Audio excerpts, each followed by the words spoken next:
All right, ladies and gentlemen, welcome back to the channel. The Raptors season is unfortunately over, but hey, who had more playoff wins? Brooklyn Nets, the Toronto Raptors. It's the Toronto Raptors, so hey, there's a positive in everything. Obviously the 35-point loss was depressing. The first half wasn't depressing. The second half, 37-17, I'm literally getting chills on my body. That was horrible. It was horrible. But when you really dive into it, it's not surprising in the slightest. I mean, obviously, the Toronto Raptors with a Game 1 injury to OG Anunoby. Game 1 injury to Scotty Barnes. Obviously, he's not 100%. He was actually limping at the end of today's game. You had Freddie injure his hip, miss a couple of games. You had, Gary miss, or technically he didn't miss a game, but he missed game 2, second half. I mean, he had the first 2, maybe 3 games he had a non-COVID illness.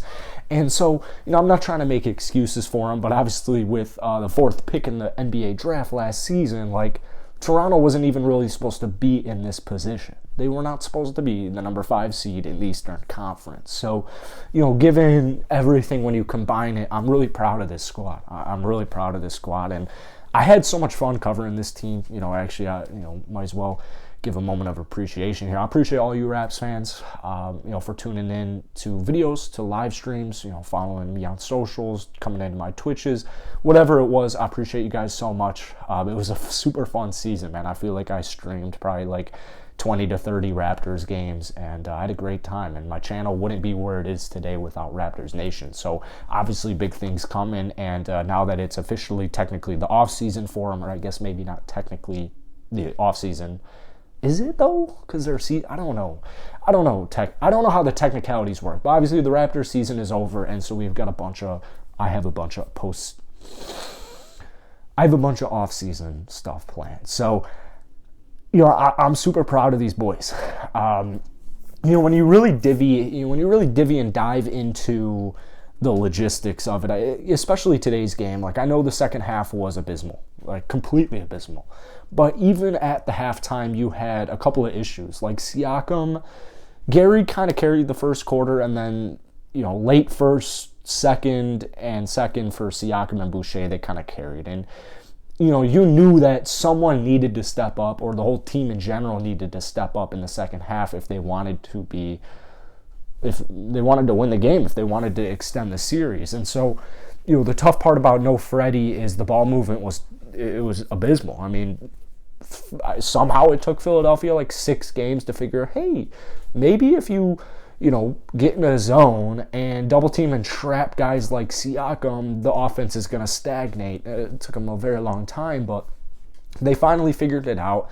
And Toronto, obviously, very lacking at the guard position, just extremely lacking. OG picked up a quick 2 fouls in the first quarter, had 3 within 15 minutes of the game.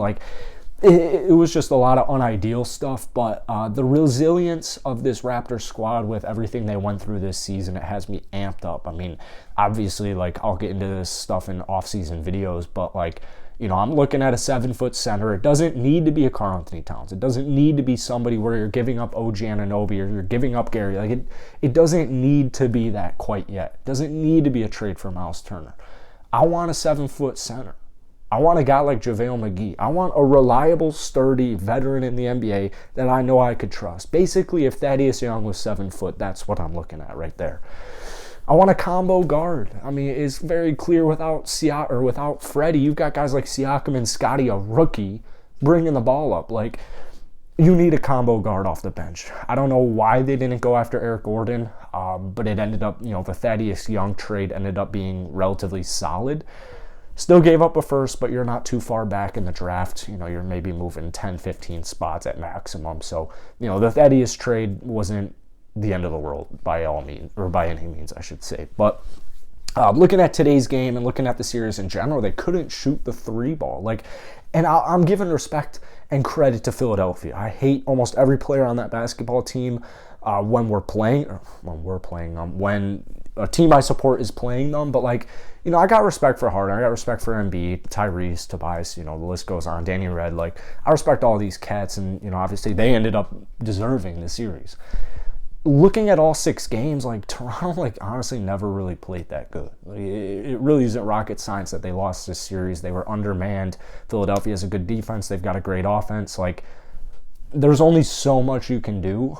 And I look at certain things like 20%, 7 of 35 from down. Like, if you're giving up, if you're only shooting 7 of 35 for a 20% clip from downtown, and you're giving up 100 points in 3 quarters, like, you're not winning the game. Let's be like, it's just, you're not winning it. The tough part is there were only like 2 games where the Toronto defense didn't really come to play, or things just didn't go in their favor defensively. But at no point in this entire series from downtown were they like good.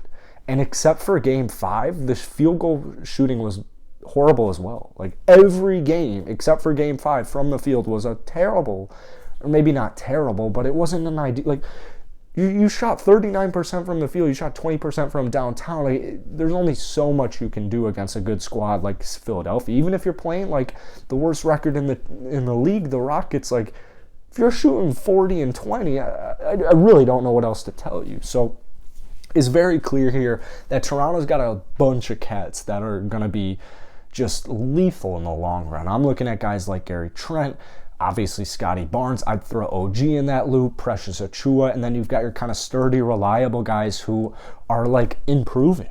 Guys like Siakam, guys like Freddie. I'd throw Chris Boucher in that lump as well. This roster, I'm very curious what the roster looks like next season. I hope they don't change the starting lineup. Like, I genuinely don't hope, or don't think they will, and I don't hope that they change the starting lineup unless there's just a move where if you didn't make it, you would be stupid. I want to see Boucher back. I want to see Thaddeus Young back. I want a combo guard, like I mentioned. I just need more stuff off of the bench. Fred's pretty much been injured for, it feels like at least a month now. No point guard. It sucks, bro. It literally sucks. But guys like Scotty, OG, Siakam, Gary, like, they're all going to improve in the offseason. Or hopefully they're going to improve. But my money would be on them improving in the offseason. So, it kind of goes back to one of my first Raptors videos that I made this summer. It was the one that went viral. What was it? The Raptors are playing chess, not checkers. That's what they're doing. You have a bunch of 6'9" players or 6'9" wingspans that can switch onto everything. And, when the Raptors fill out their bench and they fill out the rest of their roster, they're going to be lethal. They're literally going to be lethal. They're going to be a threat in the NBA for years to come. It's just the reality of it. So, I hope everyone enjoyed this season, man. I'm not complaining. 48 and 34. You didn't get swept after going down 3-0 with everything, bad refs, injuries, the whole 9 yards. This season was nothing but a success. It really was nothing but a success. I hope that the sour loss doesn't leave a bad taste in your mouth for too long, because obviously it was depressing. But it really isn't that big of a deal in the grand scheme of things. In the long run, 3 to 5 years from now, this is going to be, if anything, a great learning experience for guys. Pretty much the whole damn roster, but especially Scotty Barnes, Precious Achiuwa, Gary Trent, like, playing in big playoff games like this and coming back, and it does a lot. It does a lot that you won't see on the stat sheet after the game. So hope you guys enjoyed. Hope you enjoyed the Raptors content all season. Obviously, I post pretty much daily Raptors videos, so I'll probably post one tomorrow or the day after that once I finish college up here. But once again, appreciate you guys for all the love and the support on the season. It means a lot to me. And hit the like button, man. Let's try and hit 100 likes on today's video. That would mean a lot. And drop some comments on the season down below. Let's try and keep it positive. Peace.